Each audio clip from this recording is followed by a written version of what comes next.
Yun, magandang gabi sa lahat. So, mga Lods, good evening. So, pag-usapan natin ngayon yung about sa SSS.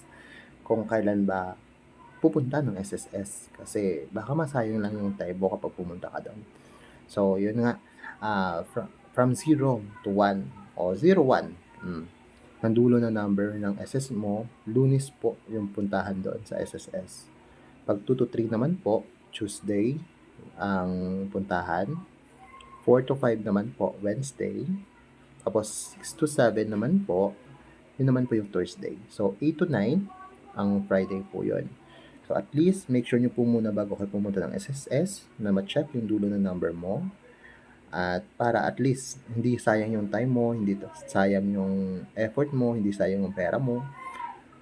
Para at least maasikaso ka doon. Kasi sayang lang kapag pumunta ka doon, tapos yung number ng dulo ng number mo, hindi ka pala yung araw na yon, so uuwi ka talaga.